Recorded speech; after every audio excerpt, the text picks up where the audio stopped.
Today we are honored to have you here in our webinar Coronavirus Special. And we are going to, as you all know now, in current situation here in China, we are facing a great challenge of the coronavirus outbreak. And we are living in this situation already around 1 month. Maybe some of you are still here living in China, but some of you are already back to Italy. Today we host this webinar in order to discuss with all of you and to share. Of course, this is a brand new topic for all of us because it's all we have been working in this sector as lawyer for more than 15 years, but it's also for us the first time to face this kind of challenge. Okay, so we can imagine also it will be not easy for you as the managers of each company to face this kind of situation. So this is also why we are today all of here to try to make in order the basic questions that you would have to know or you would have to understand. So I will start today our webinar will be composed by in three parts. The first one will be started by me. My topic is about doing business in China amid the coronavirus outbreak and crisis management. The second half will be followed by our senior associate Mandy, which will focus on the labor and HR management practice. And the last part, the last two parts will be shared by Mr. Tommaso Colli. We will focus on the supportive policies and the tax and accounting side of this situation. And in the end, our group president and managing director of D'Andrea Partners Group also, Mr. Carlo D'Andrea, will share with us about some tips about the communication under this crisis management situation. Okay, so let me start with my presentation. To start, I would just to share with you several latest updates of our current situation. The first part is some statistic. As of today, February 13th, according to the official statistics, in China, we have around 60,000, let's say, confirmed cases of novel coronavirus pneumonia. And in short, we were used as NCP. Also, this is the abbreviation authorized by Chinese government lately. And you can see also, unfortunately, we have also 1,368 people died of this virus and this tragedy. And also 16,000 suspected cases. Okay. And yesterday, if you focus on the news we had on the Chinese television and mass media, we have noted very important increase confirmed case in Hubei. In one day, around 15,000 people. I will explain why. Because in the past days, the government published the numbers based on the test results confirmed by the laboratory. Okay, so but as we all know, like in Wuhan, they have almost already 40,000 cases. It takes time for the laboratory to get the result of each test. So that is why they have accumulated many cases. We already 99% we know they are infected cases, contaminated cases, but we cannot get the result from the laboratory, so we can not say like they are confirmed. But since connected to another news today announced by the Chinese government, it's like Mr. Ying Yong, mayor of Shanghai municipal government, has been appointed as new chief secretary of CCP Hubei province. So this is also why the reason, like yesterday, they have put all the numbers in order. So now the new head will arrive and take the situation, and we will have the new system of calculation. And also as well, they also replaced the central government also replaced the secretary of CCP Wuhan City Committee by Mr. Wang Zhongling, the secretary of the CCP Jinan City Committee. So these are the two major, let's say, personal change in Hubei province today. That we are also confident, like with these changes, like the central government is taking strong measures to let the situation become better and better. This is also why the new NCP confirmed cases outside of Hubei province have been dropping for 8 consecutive days. So let's say it's going better, the situation outside of Hubei, but many people are also saying, like, because for major cities as Shanghai and Beijing, the next 2 weeks will be more important, as we have to see the people coming to work and what will be the result. Okay, another news is I share all this news with you because I have to mention to you why we are here today and what are our positions and what will be the measures we are going to introduce after and why it is important.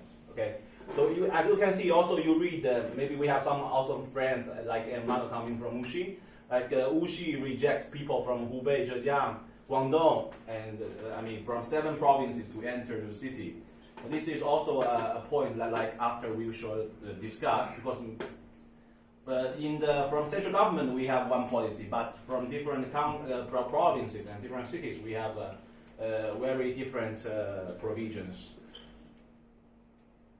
Okay, my presentation I will divide it to 4 parts, and the first part will be the must-do, let's say, before the resumption work. As we all know, like in most parts of China, from February 10th, all the companies should have already the possibility to resume the work. But considering like let's say the different policies that you may have between the companies, between the cities, the resumption work will be the actual time will be different. Okay, let's say now the very important precondition for the resumption work, as we all know, as you all, I believe you all receive also, you are hearing it, you are dealing every day now, is about approval from the local authority. Okay, so as we know, and if you read already also the latest updates and latest articles we have published on our public weekly chat accounts, like most of the municipal or district governments in the Yangtze Delta area and the Bay Area, let's say Zhejiang, Shanghai, Jiangsu, and Guangdong, have set prior application as a mandatory precondition for the resumption work. That means, like, before it's not like in the very beginning, like the government said, from the company, the enterprises cannot resume to work before 24 of February 9th. That was the original version.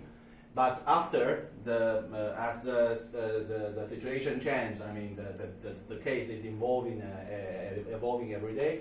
Now the newest provision for this matter here is like before you want to resume to work, you have to get the approval, the official approval from your local government, and only with that you can resume your work.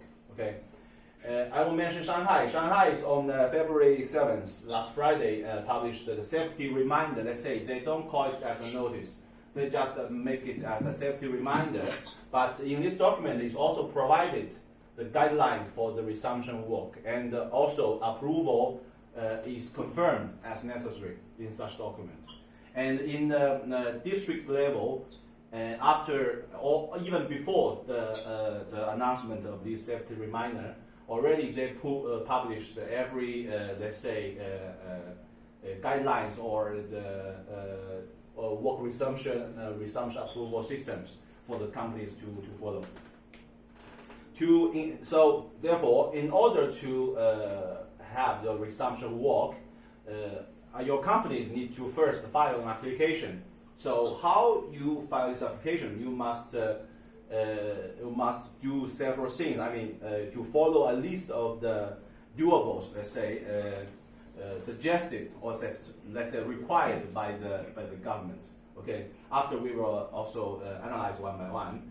And to mention one point, not only for manufacturing companies, also for companies in certain industries, like you don't have a factory or a producing unit, but you are only working and you're operating as a trading company or as a service provider company in the buildings, you still may need to apply, because if you are operating in the Jing'an district in Shanghai, so you will receive from the Jing'an district government, like before you resume your work in the building, you have to also file for an application. So this is also quite important. Like you have to check carefully with your own local government about the detailed or specific provision for your area.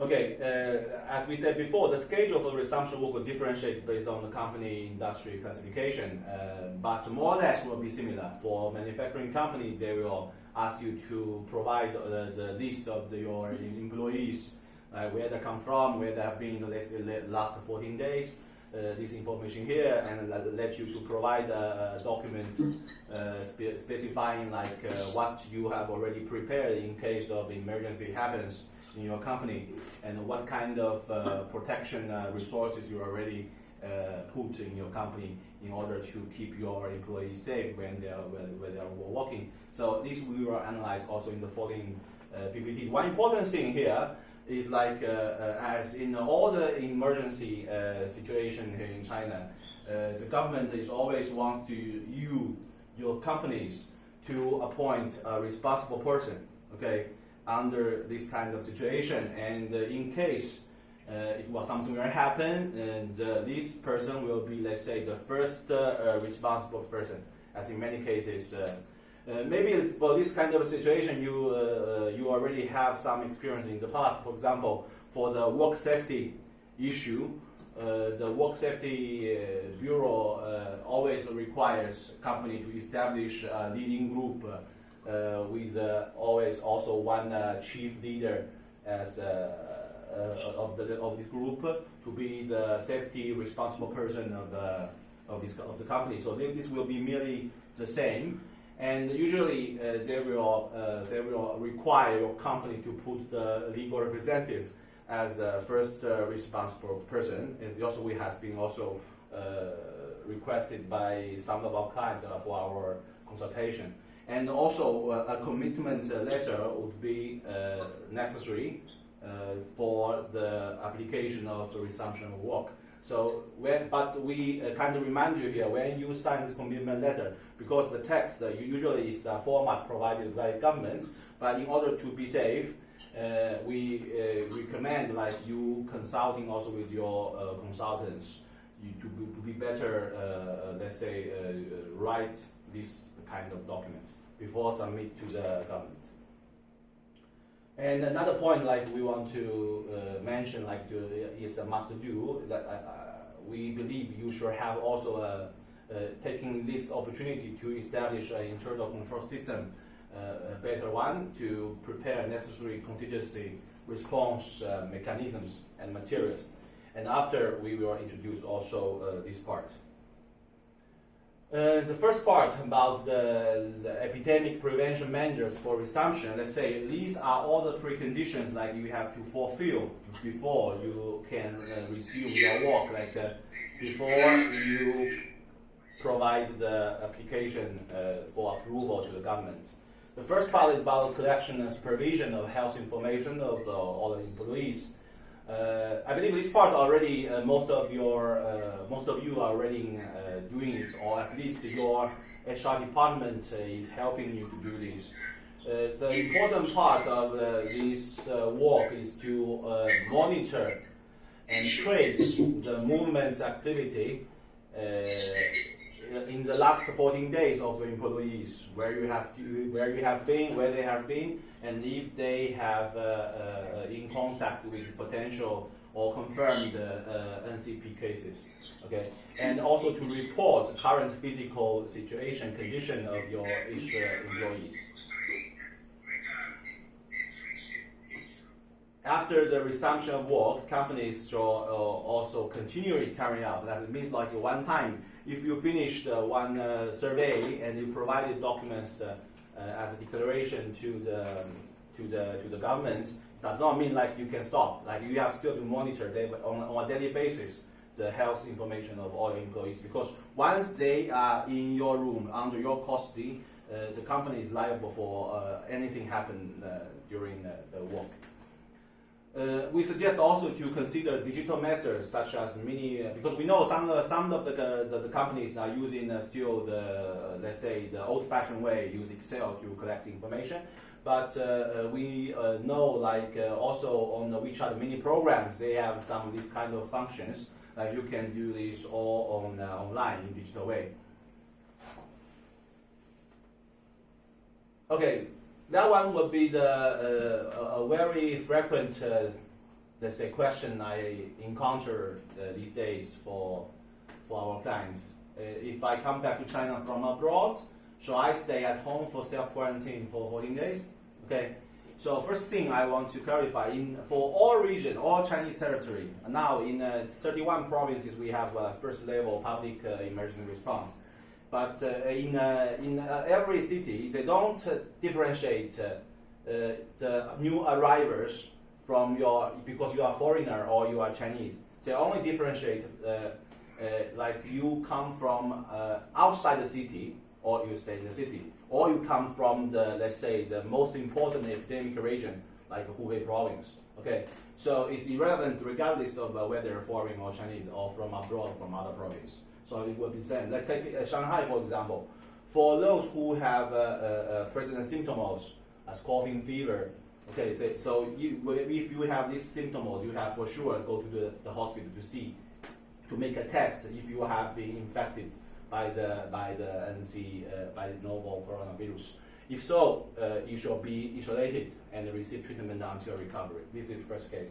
And for those who without symptoms, if you have an epidemiologic history in the 14 days, you should remain in home isolation observation for 14 days. If you do not, it suggests to stay home, but you are not required. But let's see after what is an epidemiological history. Okay, an epidemiological history refers to one of the following three conditions: or having passed through Hubei province, or have been to Hubei province. This, I believe, is merely impossible in these days here. And in close contact with patients from Hubei province with respiratory symptoms as well as fever, or in close contact with suspected or confirmed patients infected by the new coronavirus.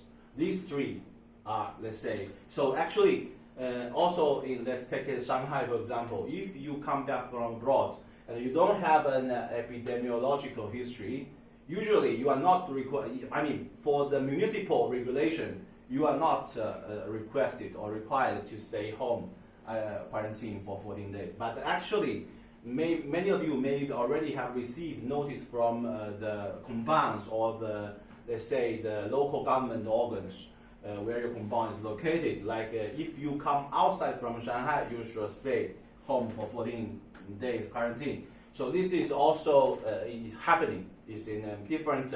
I already know, like in Shanghai, in different districts, we already have different provisions. So my suggestion, personal one, is like to discuss with them.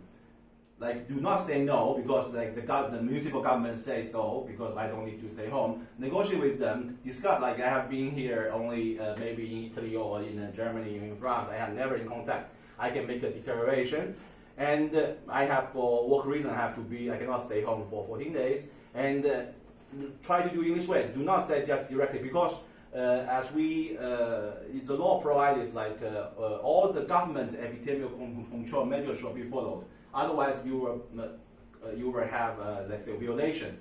But this violation did not specify if you have violation with district level or municipal level. So it's always suggested to maintain, let's say, a dialogue with every level of government. These are three measures, let's say, I already mentioned maybe before. First one is to prepare necessary resources in sufficient stock. We prepare several documents for our clients for the request of approval. Sometimes the government will make you specify how many masks you have. Okay, how many masks you have today, how many masks you will have in coming 2 weeks. Of course, you have to care all this because, as we all know, in the factory when people walk in, they have to wear masks. So it's also important, like you should guarantee to the government that you have enough ones. If you don't have, you should also report to the government, like I don't have, so but it still remains unknown. Like in case like you cannot have enough masks, who should be responsible for that? So you can, because as far as I know now, also the government is now in shortage of masks. So it's suggested like the company itself try to collect as many masks and efficient as possible, because one day if you finish everything and you cannot ask the government like I have to walk, but you have to give me the mask, because if they don't have, even themselves, how they can provide it to you. But if you without mask, you have to stop to walk. So this is going to happen. We better prevent this kind of situation from happening. And the third point here is about to establishment of a separate quarantine room. This is a bit, let's say, complicated. Let's say we already have some clients complaining about this point, because we are factories, we don't have a dormitory, because the independent room, because the government asked, you company, you have to have an independent room with a sanitation system, air conditioning. Actually should be like a room for living for your staff, but actually it's quite difficult to have. So at least let's say in order to pass the inspection by the government, you have to reserve one room and name it as a quarantine room area for the government inspection. And also we have to you have to educate your employees, because many blue collars maybe they don't have the same level of let's say knowledge as your white collars have. So it's also better to instruct and educate them how they have to behave during the walk. For the lunch, group meals are not allowed. This also creates a paradox for the company management. Like if group meals are not allowed, is how people can eat. I mean, I know we know like many of you have the company canteen. If the company canteen does not work, you have to do a separate way to maintain this let's say production. Because if people cannot walk, they cannot eat. They just simply cannot come to work. Okay, number 5 is also an important one. I wanted to mention in the beginning. Is like to establish a correspondent internal system, including directly responsible team, epidemic response mechanism. This is also required by the government. But moreover, we are, as some of you already received some our emails. We are now also, as already we did in the past for many of our clients, to set up a crisis and emergency response plan in order to be prepared for all the future challenges, not only the current one.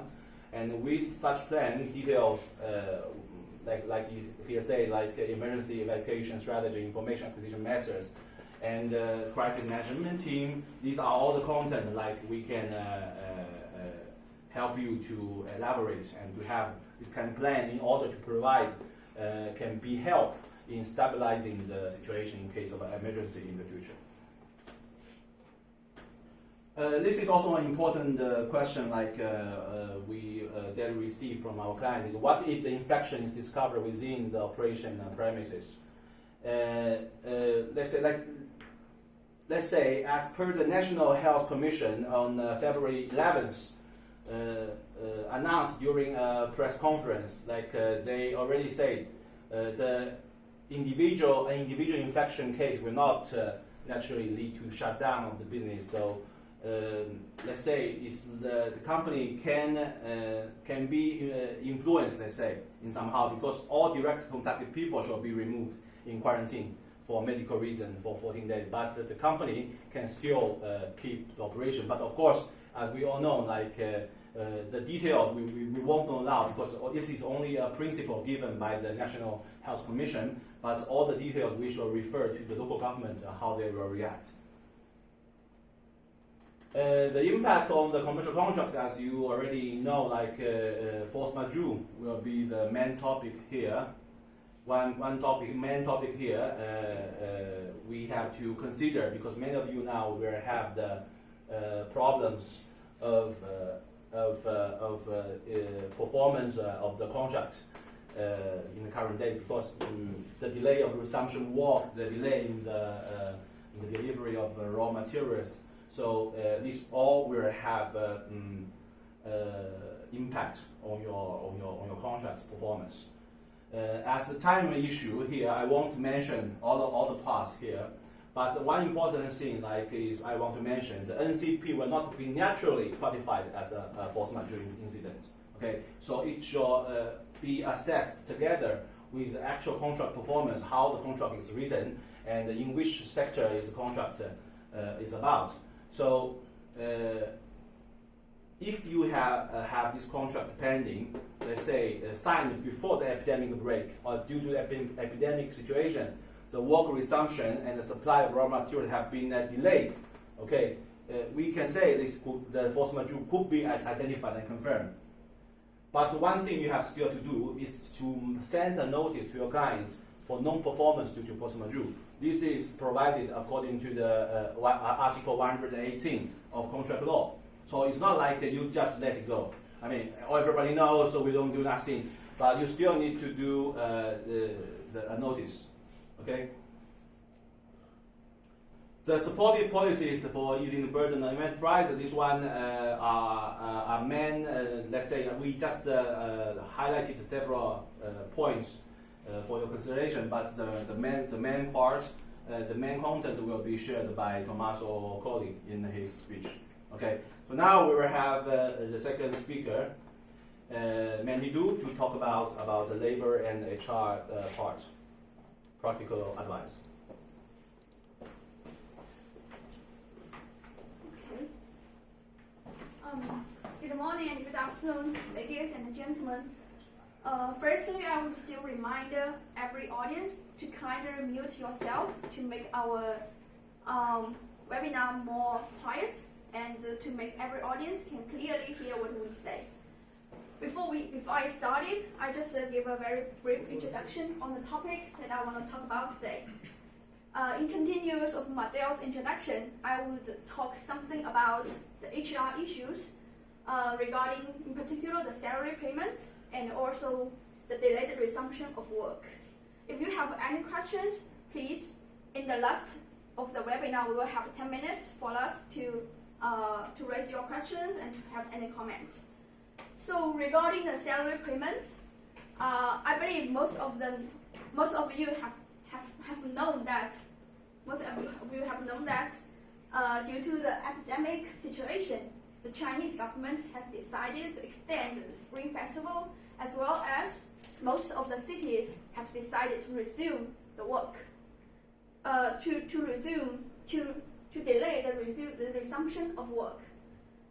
Maybe some companies will ask if during this period of time, which should not have been the holidays in the previous time, if my employees did not provide any work during this period of time, should I still need to pay them salaries or not? According to the most updated requirements by the national level, generally speaking, even if employees did not work during this period of time, the company still needs to provide them the standard salary in accordance with the contracts. And I believe most of our clients are not supposed to resume work before February 9. So maybe some clients will ask if certain parts of my employees, for example, HR department, may provide a certain supportive work during this period of time, for example, extended festival or during the delayed resumption of work. Should I pay them extra money for their work? It's up to which kind of period they work, and it's up to what kind of local policies they have. Let's take the later resumption of work period, for example. For example, if one employee, like let's say HR, works sometime during February 3 to February 9, and the company is in Shanghai. If this company is in Shanghai, which means during this period of time, the company needs to pay them. The company needs to either provide alternative off or provide them 100% of the salary. However, if the company is in Guangdong and Suzhou, the local policy is different from the local policy of Shanghai.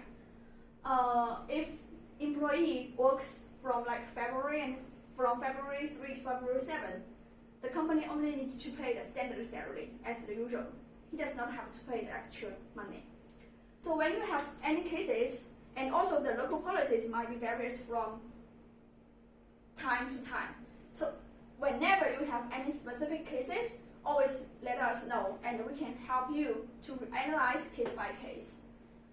And when it comes to February 10 and after, several questions might also arise. Because theoretically speaking, after February 10, most of the companies should have resumed the work.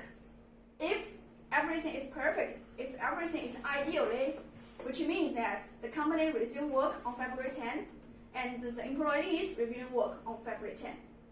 But if something happens, for example, after February 10, certain employees cannot come back to work due to the traffic control or due to the 14-day quarantine requirement, what the company should do?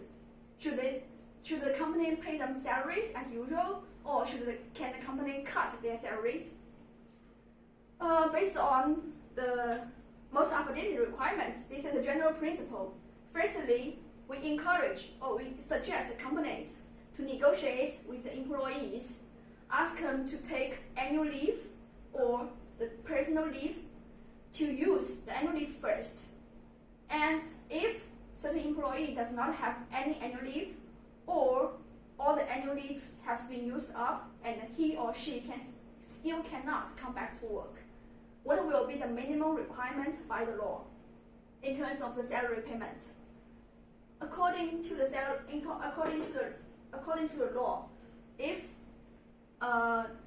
the employee cannot return within one payroll interval, which is typically 30 days, the company still needs to pay them the standard salary in accordance with the labor contract. If after 30 days, the employee still cannot resume work, of course, he still cannot work remotely, which means the company can modify his salary in accordance with the minimum wage. In Shanghai, the lowest payment would be the minimum wage. In Beijing and Chongqing, 70% of the minimum, and other cities are the other rates. It's up to the local policy. This might be a little bit confusing. I'll just give a very, very, very brief example and a very, very general example. For example, I work in Shanghai, and I cannot resume work, and my company has resumed work on February 10, but I cannot because I was isolated at home or whatsoever. And if after 40 days, on February 24, I successfully resumed the work, which means that I come back to work within 30 days, the company needs to pay me the standard money, the standard salary that's according to my labor contract. However, if 30 days later, let's say March 24, I still cannot come back to work, what the company can do? From the salary would be from February 10 to March 10. The first 30 days, the company still needs to pay me the standard salary according to my contract law, according to my labor contract. After, on March 11 to March 23, this period of time that I was absent, the company can pay me minimum wage according to the Shanghai standards. And after 24, of course, I have resumed, so the companies continue to pay me the standard salary. It's a very general principle. Local places may have various policies in terms of each case. Again, if you have any specific case, please let us know first before taking specific actions. to double check whether this is appropriate or not. And for delay the resumption of work, the second scenario would be after February 10, employees does not come back to work or refuse to come back to work just because of fear of the epidemic. He does not have any situations like traffic control whatsoever. He just personally does not want to come back to work. What should I do at this moment as a company? Firstly, of course, we would encourage companies to negotiate with the employee to see whether he can work remotely, whether he can take annual leave first, or whether take the personal leave, and also try to convince him come back to work, and also convince him that our companies has prepared the essential tools or essential products to make sure the clean of our company. Try to relieve his mental fear. Secondly, if the employee does not accept this, or if the employee just disappeared and he did not reply to any of our requests, did not reply any of our phone calls, what we should do? We would suggest the company to send a written notice to request him to come back to work soon. For example, we send him like a written notice through our email or through our mail, request him to resume work within 2 days. If under this situation, please make sure that the email records and the written notice have been properly received, have been properly recorded, because it's quite important evidence in case of first dispute. And step 3, if the employee still not reply to any of our requests, not provide any suggestion, not provide any response, we would suggest to look up to the company rule and the company employee handbook to see what kind of situations that we can do. For example, if a company requires, the employee handbook of a company stipulates that if an employee is absent from his work for continuous 3 days without reasonable excuse, the company may terminate his labor contract. So under this situation, if we have sent written notice maybe for 1 or 2 times and he did not reply, maybe we can look up to our employee handbook to see whether we are capable of terminating his labor contract to reduce our costs and reduce our risks. Third scenario, after February 10, the companies cannot resume work. As Matteo has said that now some of the cities may require prior permit before they can resume work, which means that even a company apply for resumption of work in advance, he may not get the permit before or on February 10. He may still have to wait some while to get the permit first. So on this situation, what the company can do? Can the company reduce the salary of the employees, or can the company take other measures to control his costs? Firstly, I would say if a company cannot resume work on February 10 or has to postpone the resumption of work, the company should properly notify all the employees through emails, through mails, through phone calls about the suspension status of the company. And if the companies tried maybe a couple times, still cannot resume very well, which means the company may try to consider what about the salary payment. The salary payment is quite similar to the situation when the employee cannot come back due to the traffic control. For example, within 30 days, the company still needs to pay the standard salary to the employees. However, after 30 days, if the company still cannot resume work, the company can use the minimum wage standard. For example, Shanghai minimum wage standard, Chongqing 70, and Guangdong, Zhejiang, they are 80%. It's up to the local standard. So again, this is still a general idea. And salary payments, this one for the patients, suspected patients. Generally speaking, the company needs to pay them salaries as usual for these patients during their treatment time. But we see certain local requirements might vary from the general principle. So again, check with us if you have specific cases to let us take a further research and take further suggestions on this. And for the salary payments, I would recommend or provide certain tips. Firstly, typically speaking, companies' unilateral reduction of employees' salary just due to the epidemic situation is not allowed. Company first needs to negotiate with the employee, and secondly, needs to sign the agreement on the modification of the salary. So I would like to remind every company that if you made any modification of the salary during this special period of time, please sign an agreement letter or sign a confirmation letter with each employee to confirm that they accept such a modification in case of further disputes.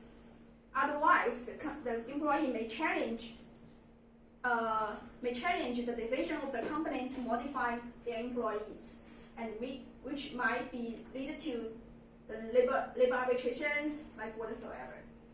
And also, so maybe some company will think about, well, which means that I have to pay much more than usual, and while the employees provide much less work than usual.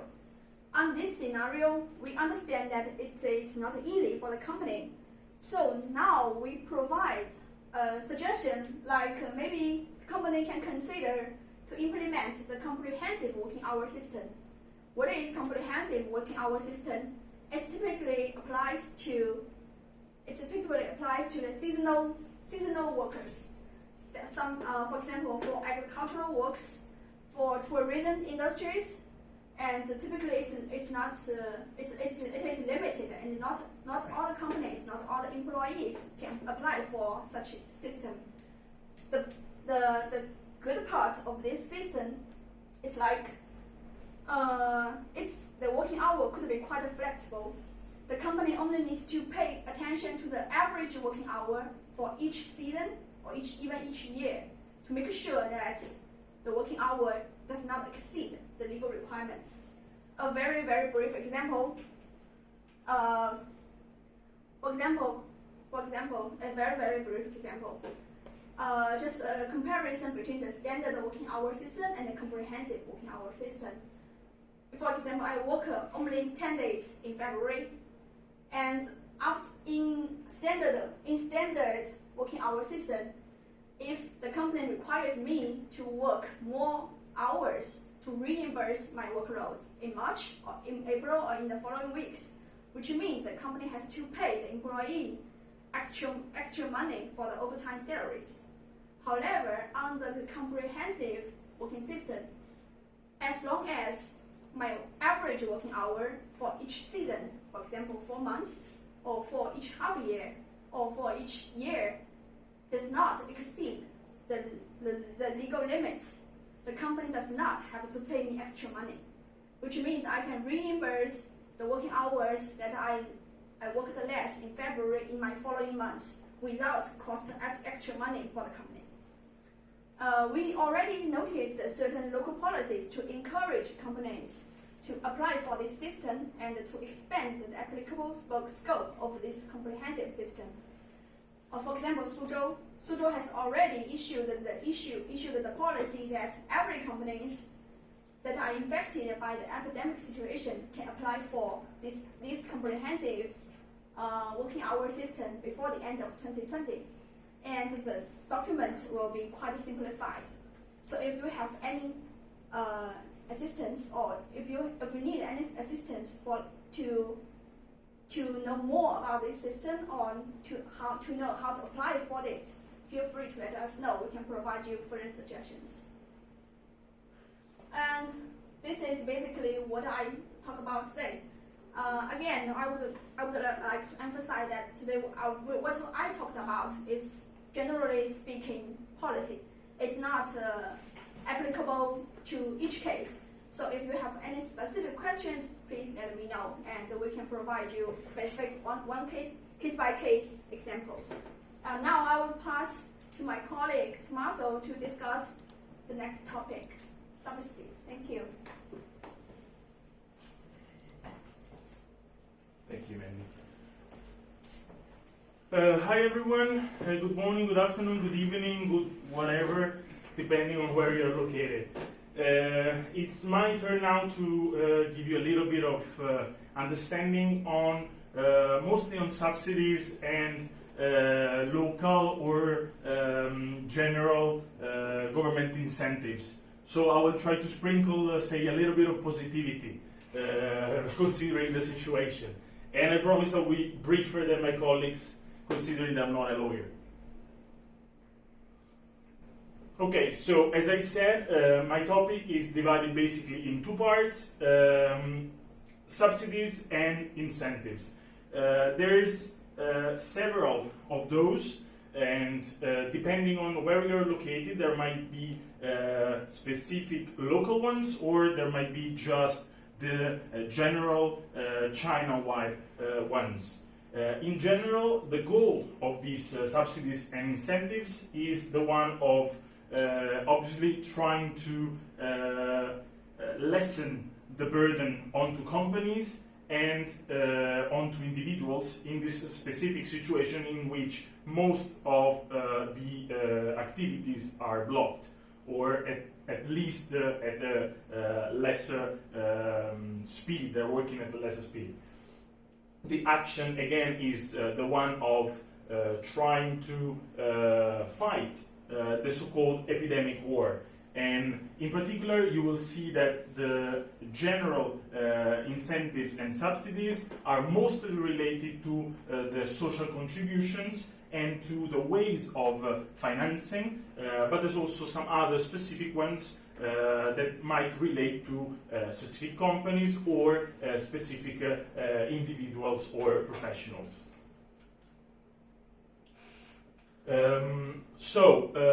Starting from the details of social contributions, one that you might have heard of, and you will see in my presentation that I will speak about Shanghai policies, and I will try to underline which ones are specific for Shanghai and which are instead linked to other areas, or they are China-wise. So one is the reduction of social contributions, in particular related to the unemployment insurance premiums, with a reduction of 50%. We're not talking major numbers, because the unemployment insurance premiums have a weight of around 1.5% as a total of the social contributions. So we are merely talking about 0.75%. Of a reduction, but it's still an incentive. And it is important also, I write few notes in the slides so you can go through them and see a bit of my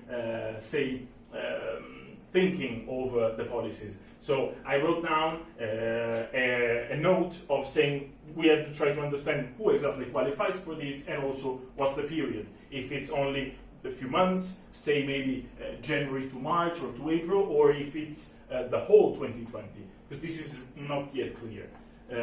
Also, there's going to be a postponement of the adjustment of social contributions. As some of you might know, every year on April 1st, there is an adjustment which normally is an increase of social contributions onto companies. And for this 2020, this will shift of 3 months. So not in April 2020, but on July 2020. Also, for the payments of social insurance, there is a window of 3 months to apply for the social insurance and to pay for them. Namely because also in these days most of the authorities are not fully operating or not operating at all, so it's actually not possible to go visit them to register. And also, when it comes to trainings, there's actually, you will see there's quite some incentives when it comes to try to start or to promote smart working. So we're talking about online trainings, and for specific types of online trainings, mostly provided by local education institutions, there is a subsidy for the companies that promote these trainings to the employees of up to 95% of the cost of the training.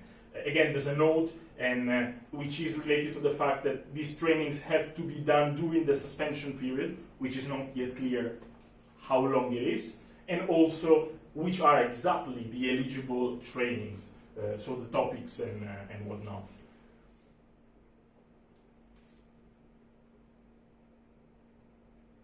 It appears there's an issue. The slides are not moving forward. Thank you for the assistance. Okay, then you'll now see. I will focus for a little while onto the companies that specifically work for the prevention or the improvement of the current epidemic situation, and in particular for the companies that have a key role in the prevention or the improvement. There are massive incentives, and to be frank, most of the incentives are linked to medical personnel or people working in healthcare, people working, a company working in R&D linked to healthcare or promotion or prevention of this disease. So there are VAT exemptions. It's easier to access loans. Loans have lower interest rates. It's easier to list on the Shanghai Stock Exchange and other stock exchange. It's also easier to do R&D. In particular, there can be up to 80% of subsidies or refund of all the costs incurred into a specific R&D linked to the prevention of the disease, the improvement of the situation, and for specific technologies that can help solve basically the current situation. And also when it comes to import of specific goods, if these are strictly linked to the prevention and the improvement of the current situation, there's no custom fees, no import VAT, no consumption taxes, and also the clearance, the custom clearance is way faster. I think point 6 will interest most of the companies that are participating to this webinar, and it's linked to the fact that there can be rent reduction or waivers, exemptions of rents, in particular for small medium enterprises located, in this case in Shanghai, that are renting non-residential, aka commercial properties, and in this case they can have February and March rent waiver.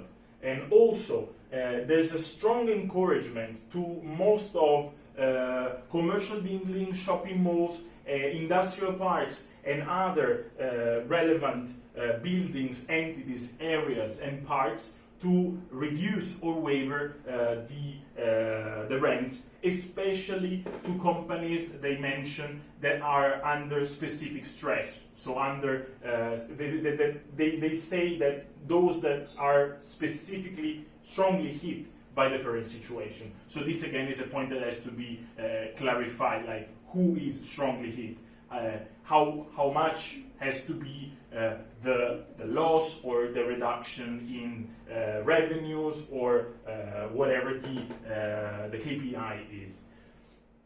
And also when it comes to tax filing, there is a very similar situation to the registration and the payment of social contributions, so there is a 3 months window for the payment and declaration.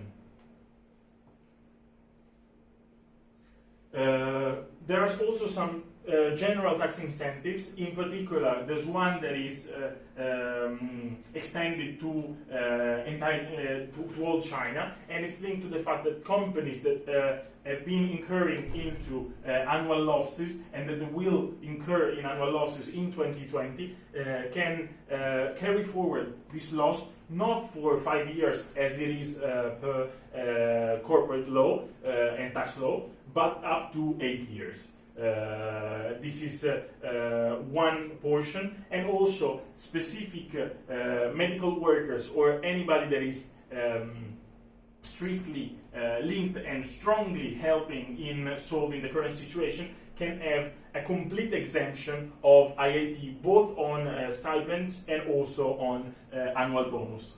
I put in here a note because for these specific people it's important to understand, and it's not yet clarified, what's the period, so for how long, and also which are the specific roles, who are the specific professionals that can enjoy this kind of benefit. When it comes to bank support, there is a strong line from Beijing, and not only, here I mentioned the banks involved in Shanghai, but there's many country-wise banks, as well as some specific in Zhejiang, in Jiangsu, in Fujian and other areas, talking about banks now, that are asked by the central government to provide a bit of, say, relief to those that have loans and have difficulties in repaying them, so they can have reschedule of the payment of the principal, a change which normally would mean a reduction of the interest, and a renegotiation potentially of the loan.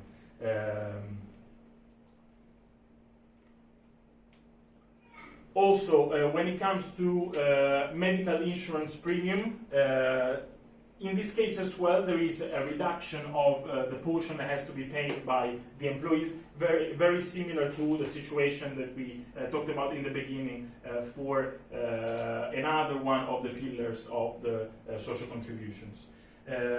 Again, another point strongly linked to what we mentioned earlier, so the fact that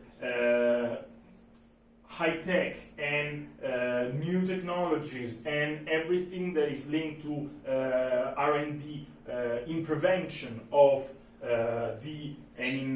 improvement of the current epidemic situation is strongly incentivized, especially for the so-called sci-tech coupons that are increased in this 2020 from 300k to 500k RMB.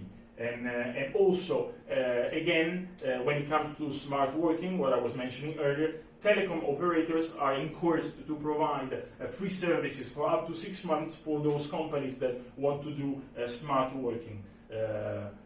Here we're not talking about like much, because honestly speaking the expenses for telecoms are not huge, but maybe there are some companies that use specific lines that cost more, and for them it could be quite beneficial, or at least it could be a reduction of an expense at the very least.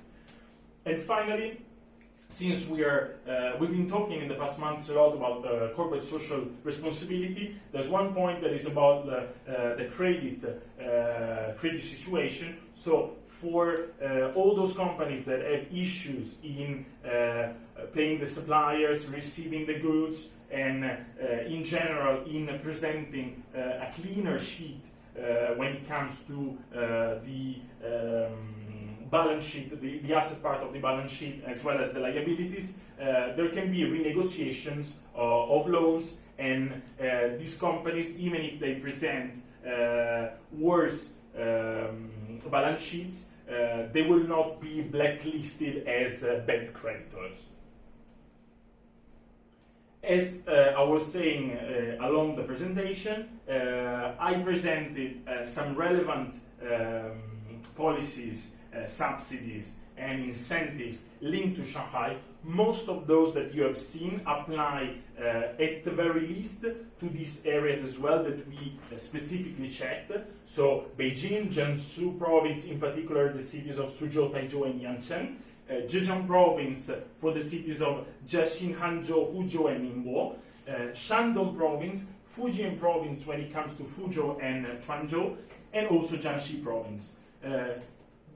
In these provinces, most of the policies that I presented earlier are valid as well. And if you need us to verify anything regarding a specific area, a specific park, a specific item, a specific industry, please do let us know, because as it was mentioned earlier by my colleagues, there are many different situations, many different incentives and policies, even within a same city, even within a same district, even within an industrial park, for specific or different industries. So it's absolutely paramount to verify if it's possible to get one or more of these policies, and to see if you can get some benefits. The government is working tirelessly to improve the situation and to see that companies are hit the least when it comes to their business and their economics by this situation. In general, we should try to be positive and, as I say, try to stay strong. Thank you.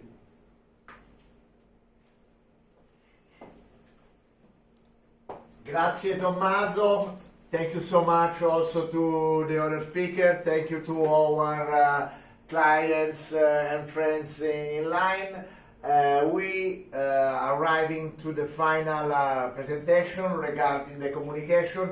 In the meantime, I kindly ask you to drop us a message on Skype in order to collect the question. We already have few that our colleagues will answer right after this presentation of mine. I want to be really brief. We want to put inside today's webinar also the part of communication, because we personally arrived Sunday from Italy, and I ran away from the media and the terror that the media is spreading around our country, and as well with our team of Instant we decided to discuss briefly but give you slides about the communication strategy that a company should have during this period. First of all, if you fail to plan, you plan to fail. As our speaker said, it's important to have an internal communication plan. It's important to have a crisis and emergency response plan in order to know who should do what and when. It's also important to be quick, be accurate, and be consistent, especially in this period before sharing information with your people, with your team, with your employee, with your headquarters. Please check the source of this news, because we have a daily update and we have thousands of fake news. Personally, when I was in Brussels, I was checking the international channel. At time to time, I was checking Italian people speaking about China that I never ever seen in my 15 years here working here, speaking about how bad is Italy, how bad is doing business here in China during the coronavirus. Communication, communication, communication. Speak to your people. Give positivity. Speak to your employees.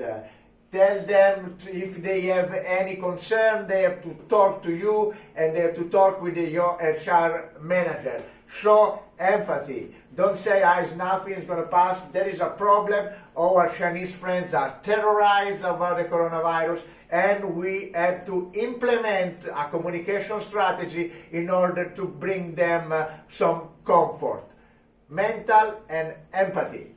Remember, the customer supplier in this situation are at your side because they are facing the same challenge. We heard from Tommaso about the matter of the renting. I personally, as a businessman, I have call from my landlord, from the management office, from the employers, and from employees, and even for some suppliers. They say, don't worry, Carlo, let's find a solution on payment and so on. Be close to them and talk to them. And another important thing, please use social media. It's a powerful tool, especially in China, but use carefully and use by professionals. In fact, regarding the situation, the practical step the company should adapt and use during this period, and we believe it continue till March and April. Set up a crisis management team, public relations, legal, appoint a spokesperson. Let's avoid the different people from your company say different things. The message should be short and should be clear. And as we said, please be involved in the corporate social responsibility activities. We have seen lately many European, Italian and Chinese companies assisting the China in this important and difficult moment with donation of money, with the donation of masks, surgical product and so on. And this let this gesture speak for you and for your company.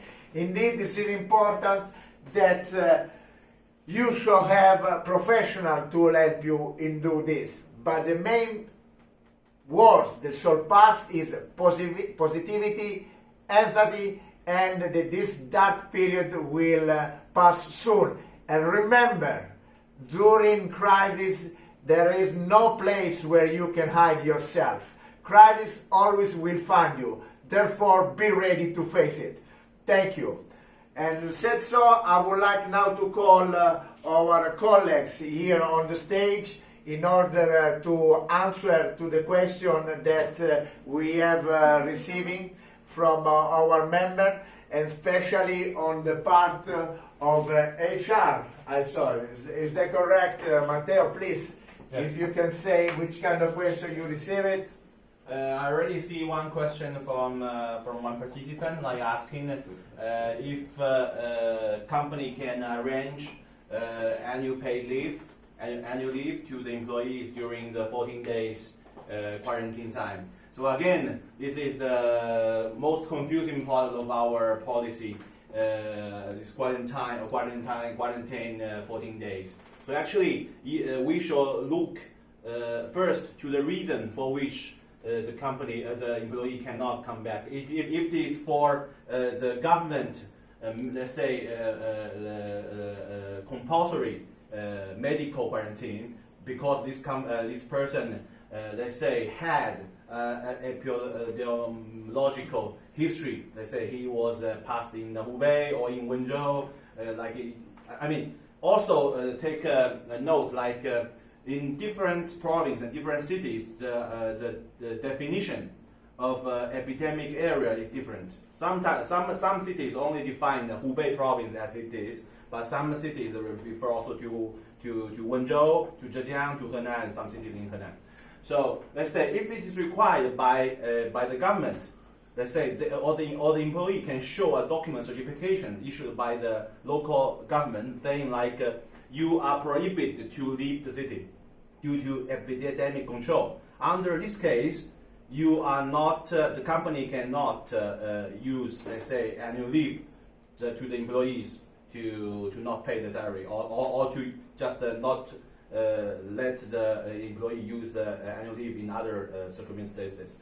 If it's like in Shanghai, we are suggested to stay home 14 days quarantine. We can then, let's say, negotiate with the employee.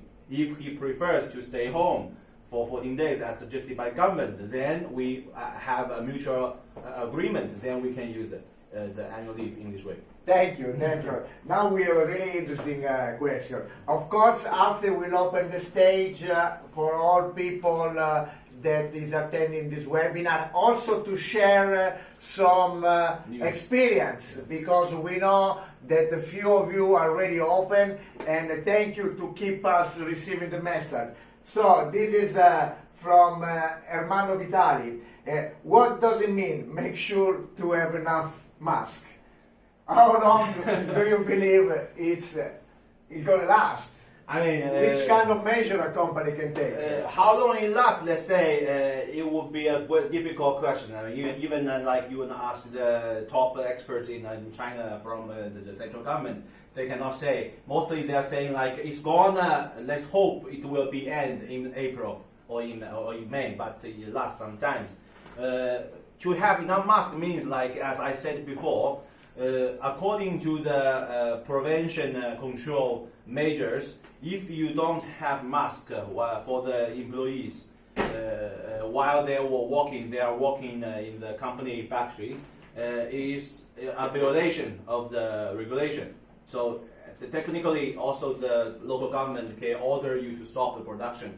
Of course, you can find other ways. Of course, not to use the, let's say. Of course, we all know that it's one-time disposable surgical mask, but if you can ask your employees to keep it in a good way or use it maybe 2-3 more times, not to change it one time. So this could be also a measure that you could take into consideration. Of course, it's not a suggestion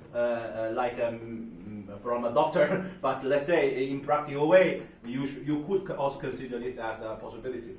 Okay, thank you, Matteo. Another question for legal, and after we have one question for tax. This is from Samir from LGL. Regarding the delayed resumption of work, I would like to confirm if the notice to our employees can have legal validity if we send by social network, let's say only by WeChat.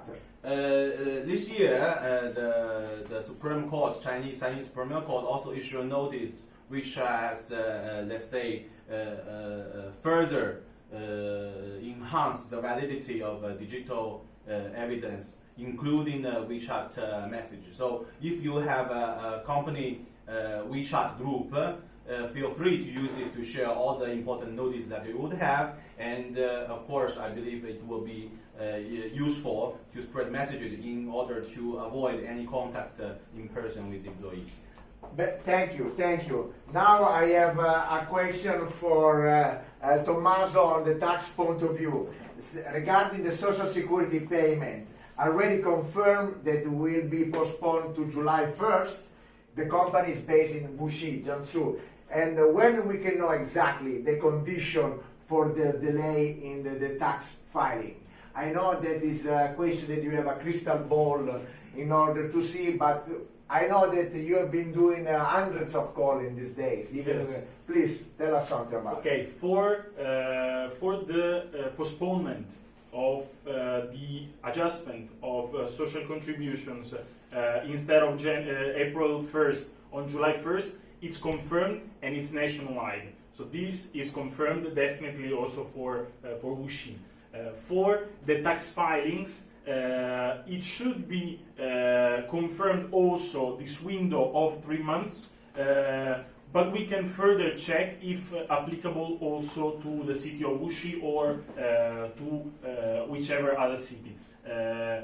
In my opinion, I believe it's confirmed because it's been confirmed for several areas, so it's probably a policy that will apply nationwide.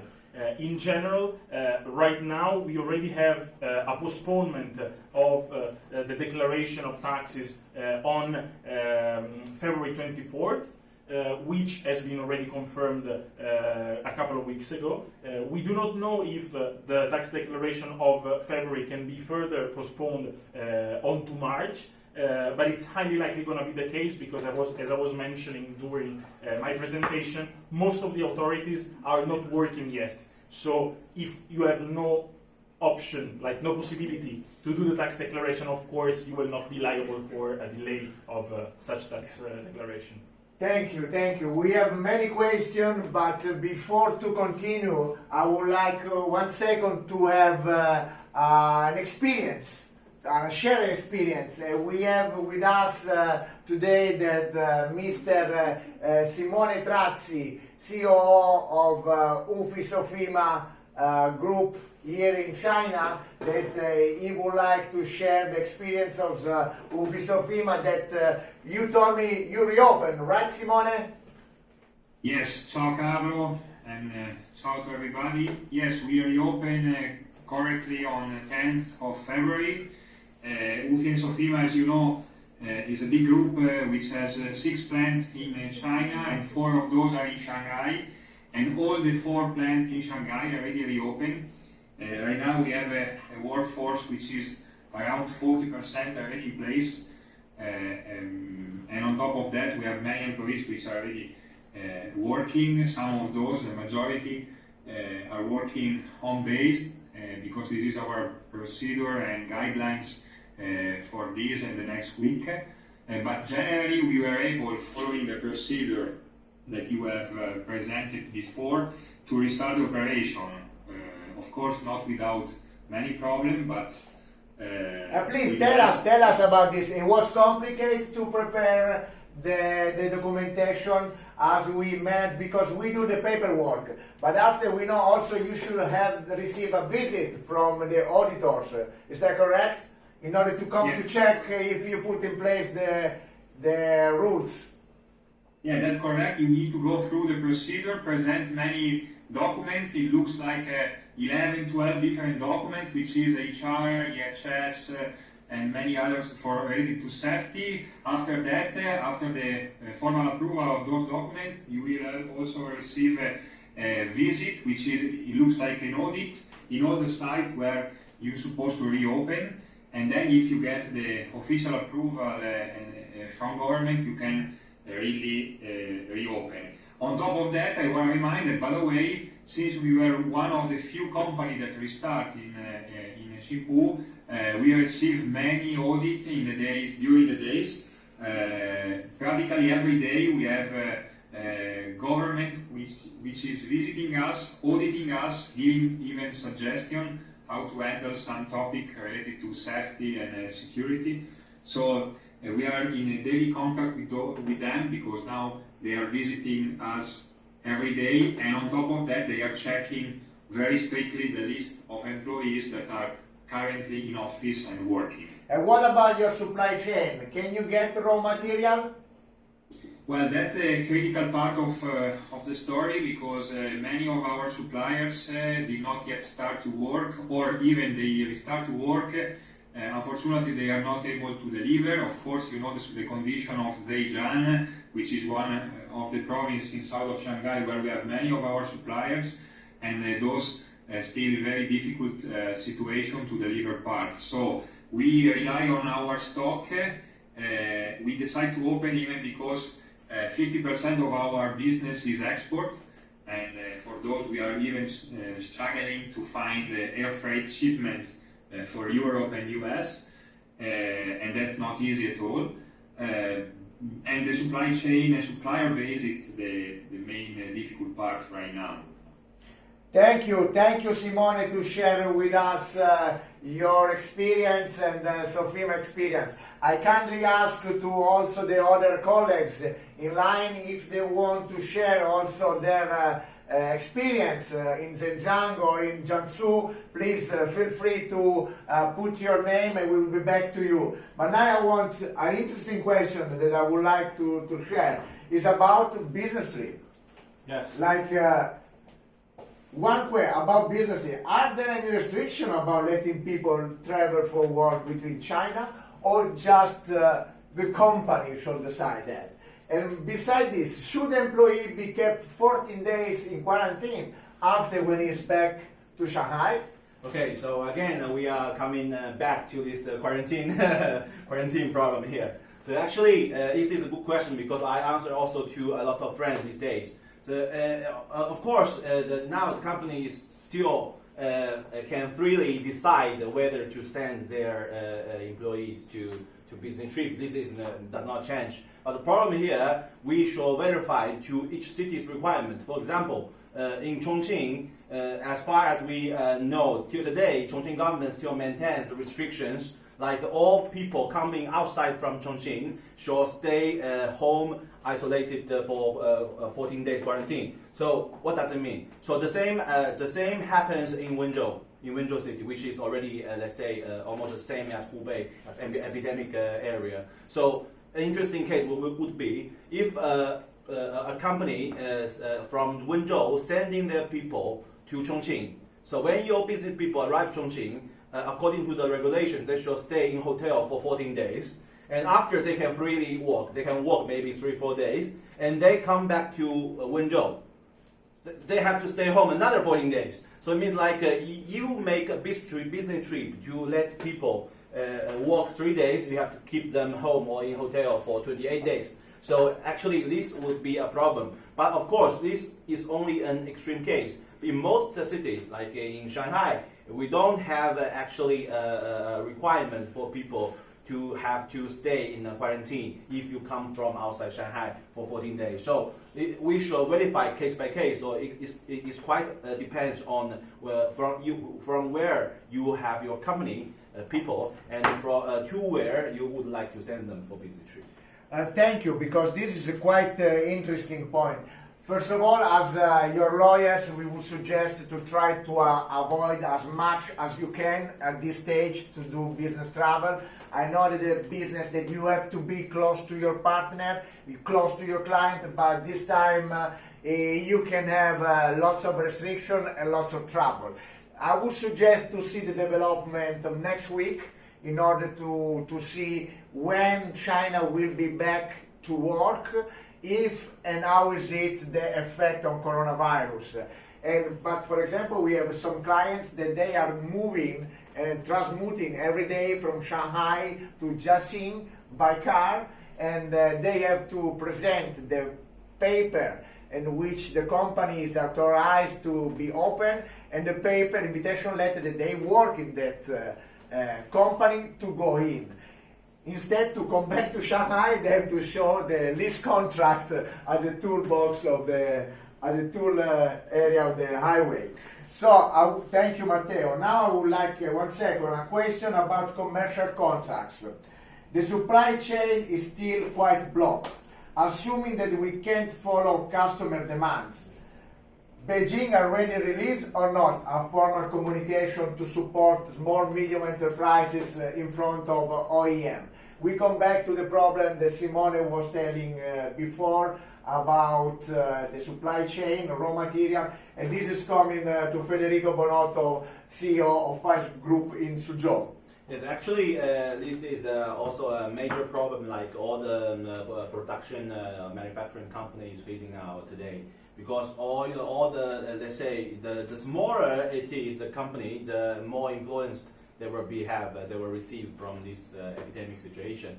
So actually now, like Tommaso just introduced, like different cities, more and more cities now are introducing supportive policies to, especially to SMEs, because like there will be, because if you let's say fake news, as Carlo said, is now everywhere, and also rumors are everywhere. So many people now are joking like today you wake up, you know, like your holiday is extended for 3 days.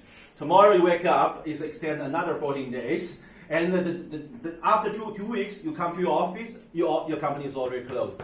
So that would be a bit, let's say, a small joke, but it could also reflect the possible reality of tomorrow. So actually, for now, from what we understand from Shanghai government and from Jiangsu government, let's say from different cities, they now issued some supportive policies to the company, mainly from rent and tax payment, social insurance payment, these points here.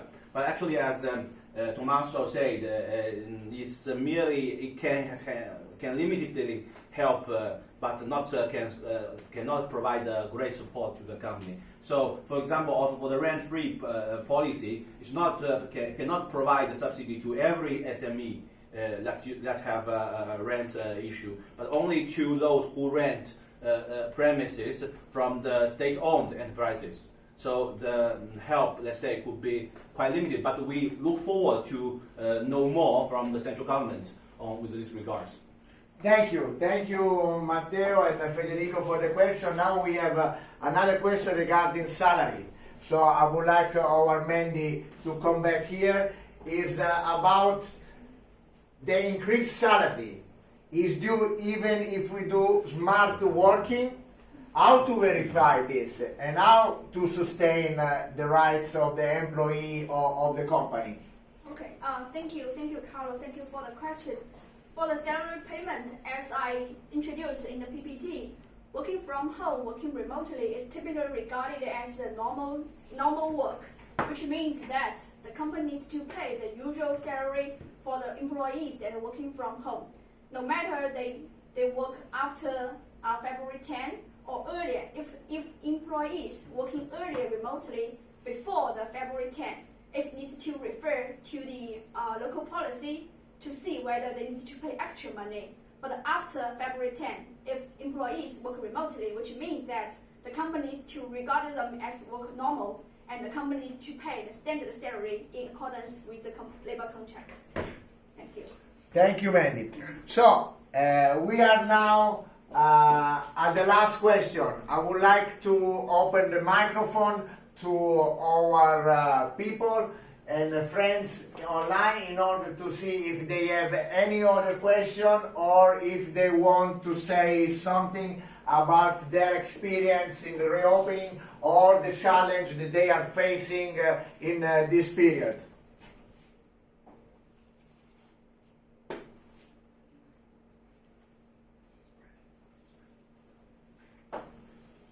Okay, so thank you so much. We don't have any other request. It was really interesting to talk with you. I hope that you have an insight of the situation. Please feel free to contact us by email or to follow us in our social media or on our website. We will continue to keep you posted. And remember, because here at DP we care about you and about your business. Thank you.